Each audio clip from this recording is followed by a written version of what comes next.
약속의 땅에서 하나님을 섬기는 예배 공동체, 이러한 큐티 제목으로 말씀을 같이 한번 나누도록 하겠습니다. 13장, 14장이 이스라엘 백성들이 출애굽을 하고 시내산에 머물러서 10여 명 이하 계명을 받고 성막 설계도를 받았잖아요. 그리고 나서 성막을 다 만들고 성막 봉헌식을 하고, 그리고 전쟁에 나갈 만한 사람들의 수를 계수하고 아론과 레위 자손을 구별하고, 그리고 나서 모든 것이 갖춰진 다음에 이제 가나안 땅을 향해서 출발을 했습니다. 그리고 나서 13장에 드디어 바란 광야 가데스 바네아라고 하는 곳에 도착을 했습니다. 모세가 올라가자, 전쟁하자, 하나님이 약속하신 대로 허락할 거다라고 했지만 백성의 장로님들이 아니다, 한번 정탐꾼을 보내서 여러 가지 살피자, 좋게 생각했습니다. 12명의 대표를 뽑아서 보냈는데 아쉬운 건 뭐냐면 약속을 붙잡고 나아갔어야 되는데 믿음 안에서 왔으면 어떠한 상황이든지 믿음을 놓지 않고 순종하고 가야 되는 게 맞는데, 성도는 그러지 못했다는 거죠. 원망과 불평으로 리더들을, 더 나아가 하나님을 원망하고 불신하고 애굽으로 가는 게 좋겠다, 지도자 세우자, 여기까지 나아가게 된 것이죠. 그래서 하나님이 징계를 하셨잖아요. 징계 내용이 정탐 40일 했는데 하루를 1년으로 환산해서 40년 동안 20세 이상 되는 출애굽 1세대는 광야에서 다 죽고 가나안 땅 들어가지 못한다. 너희의 자녀들이 너희가 죽어가는 그 모습을 광야에서 보게 될 것이다. 여호수아와 갈렙은 들어갈 수 있지만 모든 사람들은 광야에서 죽게 된다.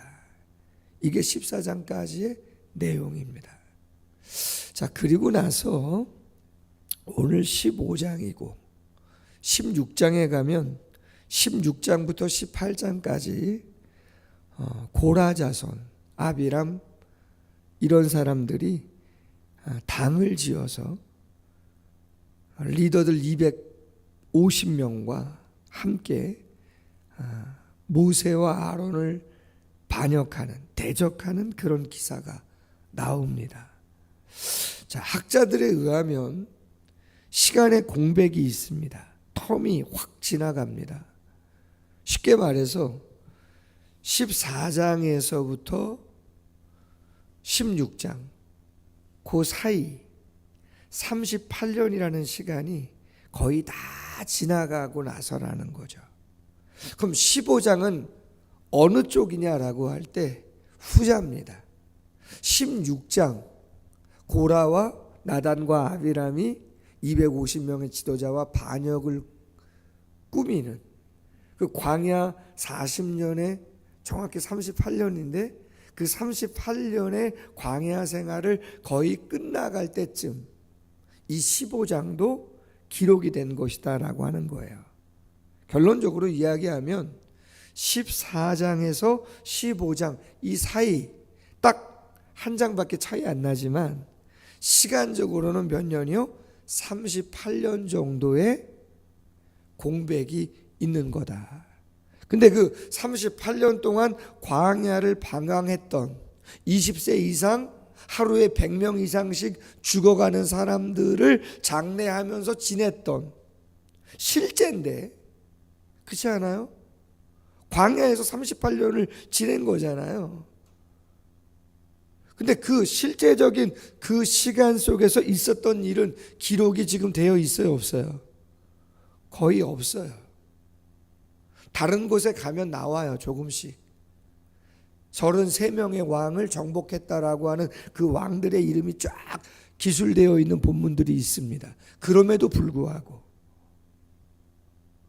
자세한 기록은 거의 나오지 않아요. 그리고 38년을 건너뛰어서 오늘 본문이 15장에 기록되어 있단 말이에요. 특별히 15장은 1절부터 31절까지는 각종 제사가 나옵니다.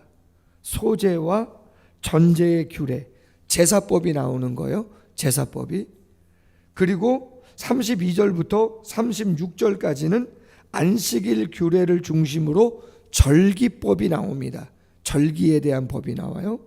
그리고 마지막으로 37절부터 41절까지는 옷단 술 장식 관련 규례를 중심으로 한 시민법이 나옵니다.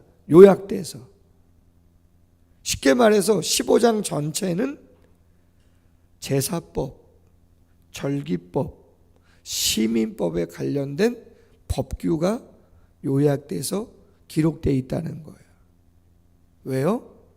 이제 광야 38년 다 지났고 출애굽했을 때부터 시작하면 40여 년의 시간이 다 지났고 거의 다. 이제 가나안을 향해서 나아가야 되기 때문에 하나님이 왜 출애굽시켰는가? 이제 가나안 땅에 들어가서 어떤 삶을 살아가야 되는가라고 하는 것을 다시 중요한 부분들을 요약해서 설명하고 있다는 거예요. 제가 말씀을 준비하면서 첫 번째 묵상하고 싶은 내용은 이 내용입니다. 여러분, 우리가 세상을 살아가면서 안 먹고 살아갈 수 있어요? 안 입고 장막도 없이 그럴 수 없습니다.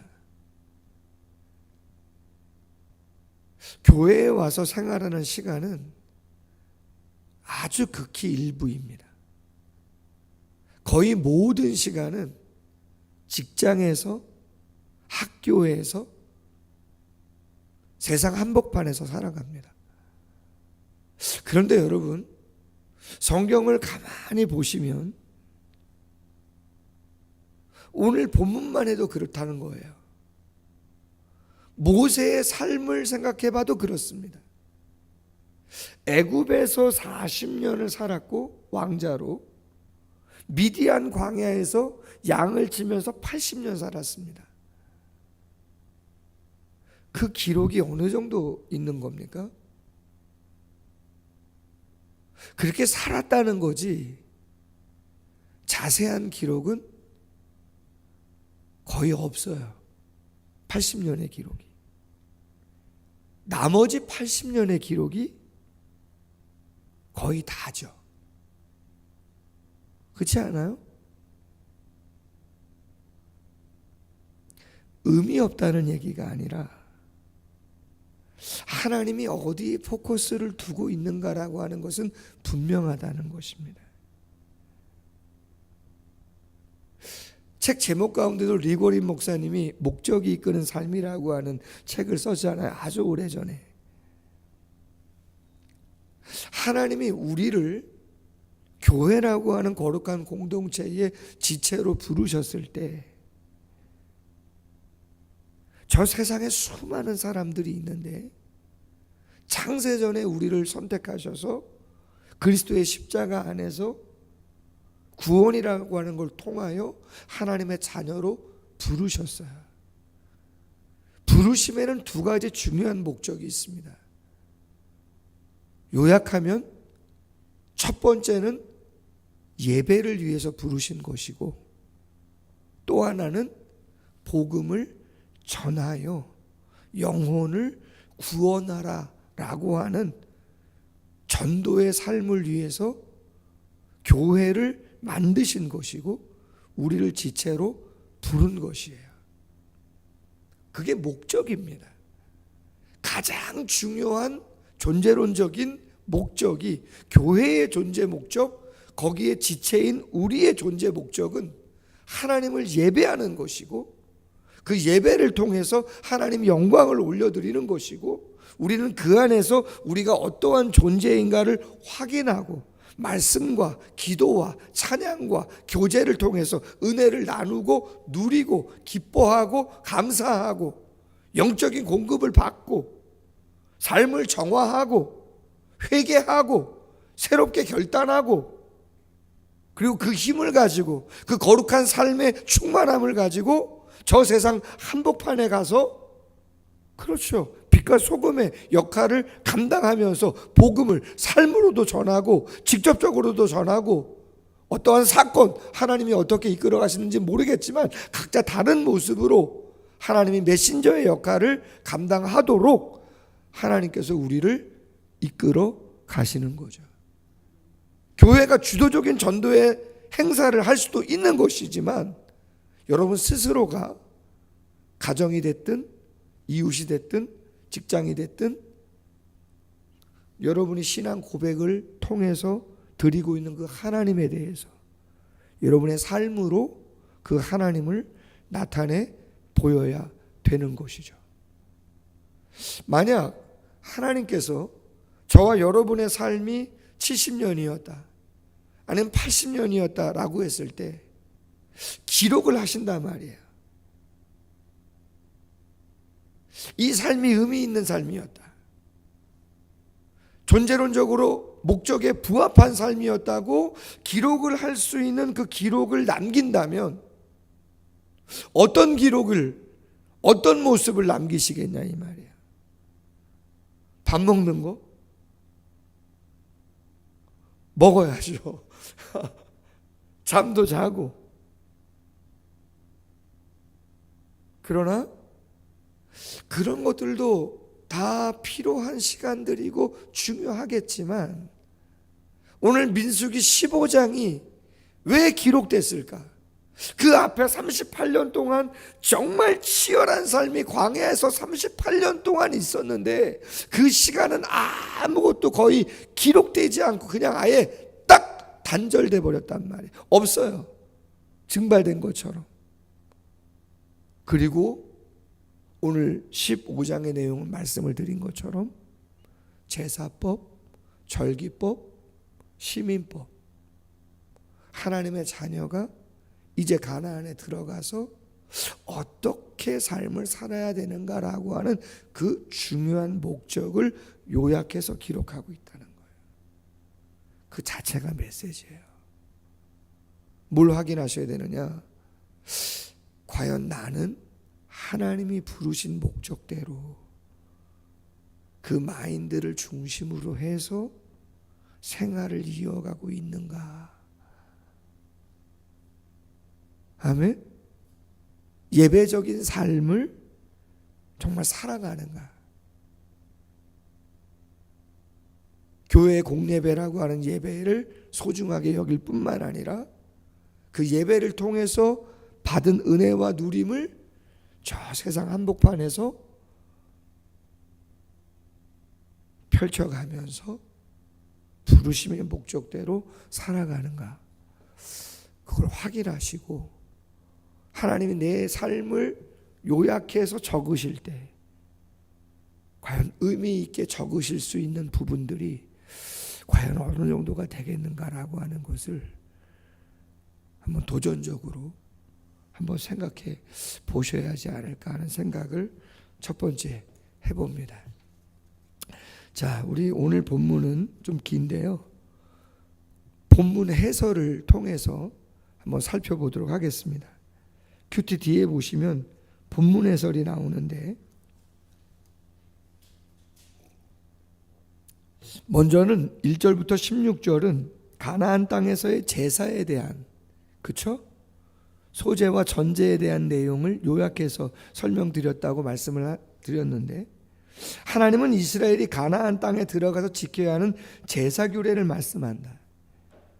하나님의 출애굽 2세대를 가나안 땅으로 인도해 들으실 텐데 그들은 가나안 땅에 살면서 예배 공동체라는 이스라엘의 정체성을 기억하고 지켜야 합니다. 여러분 말씀드렸습니다. 모세를 애굽에 보내시면서 바로 왕을 만나게 하실 때 내 백성을 보내라고 그렇게 이야기를 하라고 했잖아요. 그럼 왜 내 백성을 출애굽시키라고 하나님께서 바로에게 말씀하시느냐? 그 목적이 뭐였어요? 제사, 예배였다는 거예요. 그래서 출애굽기 7장 11절과 출애굽기 8장 8절에 보면 그 표현이 정확하게 나옵니다. 시간 관계상 출애굽기 8장 8절 말씀, 개구리 재앙이 있고 나서 바로가 모세에게 뭐라고 이야기하느냐? 8장 8절에 이렇게 말합니다. 바로가 모세와 아론을 불러 이르되 여호와께 구하여 나와 내 백성에게서 개구리를 떠나게 하라. 내가 이 백성을 보내리니 그들이 여호와께 제사를 드릴 것이니라. 아멘. 모세가 바로에게 가서 이야기했었어요. 하나님이 당신의 백성을 출애굽시키라고 바로 당신에게 말한다. 그럼 도대체 백성을 왜 보내라는 거냐? 7장 11절에 보니까 하나님을 섬기라고 광야로 보내라고 합니다. 그럼 하나님을 섬기는 게 뭐냐? 8장 8절에 정확히 말하는 거죠. 하나님께 제사, 예배드리는 삶을 살아가게 하려고, 하나님이 예배를 통해서 영광을 받으시려고 출애굽시키라고 하신다는 거예요. 성경은 바뀌지 않아요. 이사야 43장 7절과 21절 말씀에 하나님이 사람을 창조한 본질적인 존재론적인 목적이 정확합니다. 이사야 43장 7절과 21절에는 우리를 창조한 목적이 하나님을 찬송하고 하나님께 예배, 영광을 돌리기 위한 목적으로 우리를 창조했다 기록합니다. 아멘. 그것은 어제나 오늘이나 영원토록 바뀌지 않는 인간을 창조한 목적인 것이죠. 그것은 이스라엘이나 대한민국이나 다음 세대나 다 마찬가지인 거죠. 오늘 본문 그걸 강조하고 있는 것입니다. 하나님은 제사를 위해 번제, 서원제, 낙헌제는 감사해서 드리는 제사입니다. 그것들을 드릴 때 제물과 함께 드리는 소제, 곡식가루를 드리는 거죠. 전제, 포도주를 부어서 드리는 겁니다. 그 규례를 말씀합니다.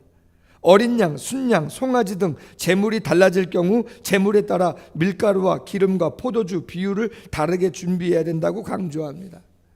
광야에서든 가나안 땅에서든 하나님께 드리는 모든 제사의 방식과 절차는 하나님의 지시와 규례를 따라야 한다. 이러한 규례는 이스라엘뿐만 아니라 그들과 함께 거주하는 이방인에게도 동일하게 적용된다. 오늘날 성도의 헌신과 예배 또한 하나님이 정하신 방식을 살펴서 신중하고 정성스럽게 드려져야 한다.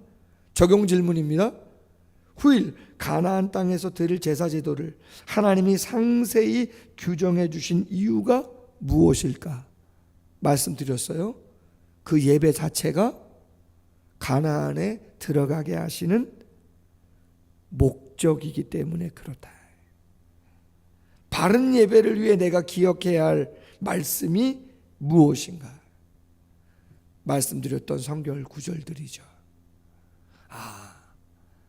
내 인생을 요약해서 기록하신다면 하나님이 받으실 만한 그 시간은 무엇일까? 예배 시간이죠. 예배적인 삶의 시간들이에요. 먹는 것도 중요하고 입는 것도 중요하고 자는 것도 중요하고 다 중요한데 정말 그 모든 일상을 어떤 마음으로 어떤 목적으로 그것들을 행했는가 하나님이 아시니까 예배적인 삶으로 그것들을 감당해야 의미 있는 시간들이다. 아멘. 예배가 모든 것이죠. 두 번째, 오늘 본문에서 강조하는 것은 첫 열매에 대한 규례입니다. 17절 이하죠. 첫 열매는 하나님 것이다. 이스라엘이 가나안 땅에서 난 양식을 먹게 될 때 첫 소산 하나님께 드리라는 겁니다. 출애굽기 23장 19절에 보니까 내 토지에서 처음 거둔 열매의 가장 좋은 것을 가져다가 너의 하나님 여호와의 전에 드릴지니라. 여러분, 재밌습니다. 하나님 지금 가나안 땅에 들어갔어요, 안 들어갔어요? 예? 지금 38년 동안 뭐하고 왔어요? 고생하고 온 거 아니에요? 솔직히 죽어라 고생 다 하고 온 거 아니에요? 그런데 하나님이 지금 무슨 말씀하고 있다고요? 가나안 땅에 들어가서 열매 맺으면 첫 번째 건 뭐 하라고요? 하나님께 드리라는 메시지를 주고 있어요. 야, 여러분, 우리가 지금 그냥 그 상황이 아니어서 그렇지, 예? 그렇잖아요. 이거 시험거리 아닌가요? 이 정도면?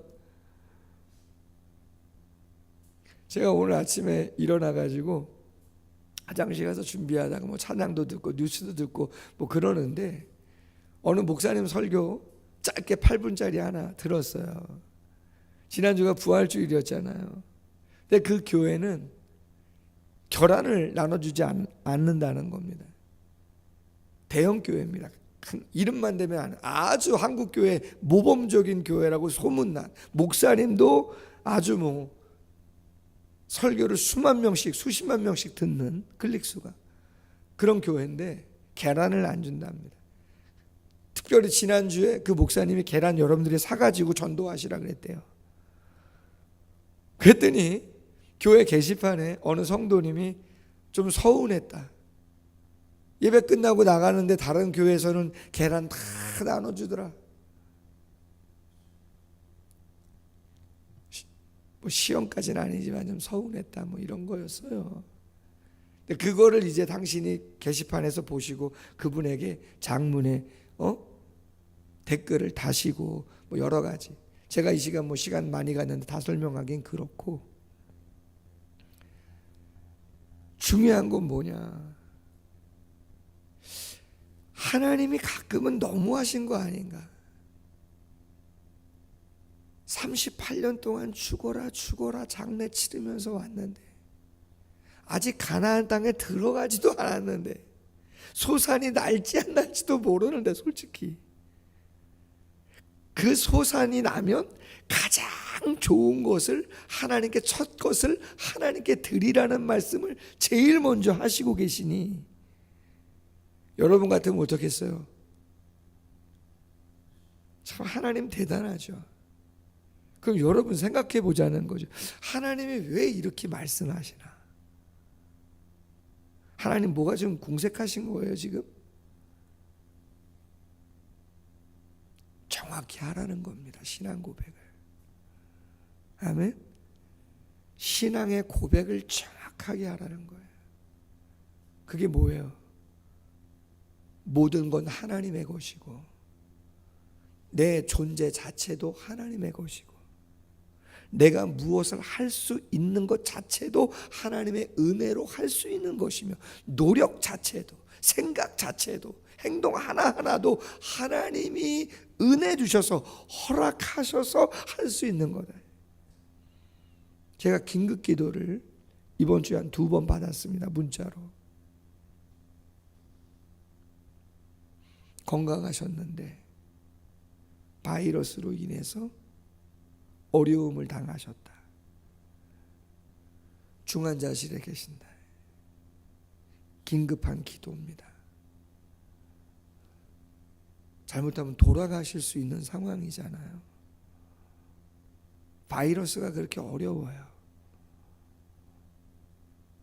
저희 어머님도 저녁에 병원 가셨다가 새벽에 돌아가셨거든요. 폐혈증으로. 항생제 들이부어도 그 바이러스 못 잡아요. 인간이 그렇습니다. 살아있는 것 같지만 살아있다라고 이야기하기 쉽지 않습니다.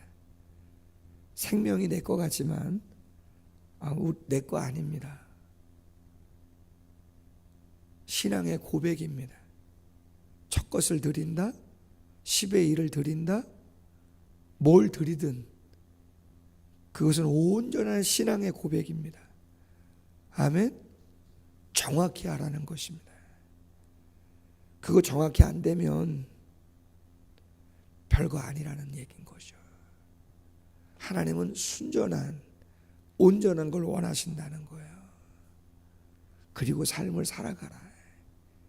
그게 기록에 남는 거다. 바라기는 우리 모두가 오늘 15장의 말씀이 뭐 이런 말씀이 갑자기 나오지? 뭐 제사에 대한 이야기가 왜 나오고 뭐 첫 것을 드리라는 얘기가 왜 나올까? 38년의 공백을 뛰어넘습니다. 그리고 율법을 요약하는 거예요. 이제 거의 40년이 다 됐어요. 하나님이 요약해서 강조합니다. 내 삶을 요약하신다면 하나님 앞에서 몇 줄이 적혀질 것인가? 어디에 목적을 두고 내가 삶을 살 것인가? 다시 한번 깊이 묵상할 수 있는 귀한 새벽 될 수 있기를 주님의 이름으로 소원합니다. 기도하겠습니다. 하나님 아버지, 예배가 교회의 정말 중요한 목적 중의 목적인 줄로 믿습니다. 하나님이 영광 받으시기 위해서, 찬양 받으시기 위해서, 교회를 통해서 수많은 영혼들을 구원하시기 위해서 교회를 세우시고 우리를 구별하시고 불러주신 줄로 믿습니다. 누리게 하시고 확인하게 하시고 그 힘과 영광과 은혜와 능력을 가지고 정말 구별된 삶을 살아가는, 목적에 부합한 삶을 살아가는 우리 모두가 될 수 있도록 도와주시옵소서. 모양새만이 아니라 진정함이 담겨져 있는 완전한 모습으로 온전한 신앙의 고백을, 그러한 모든 것들이 행위들이지만 우리의 마음을 다 담아서 하나하나 하나님께 온전히 드리며 하나님의 영광을 올려드릴 수 있는 우리의 삶이 될 수 있도록 함께하여 주옵소서. 본질에 충실할 때 비본질적인 모든 것들 하나님이 책임져 주시는 줄로 믿사오니 하나님의 은혜를 경험하는 우리 모두가 될 수 있도록 함께하여 주옵소서. 예수님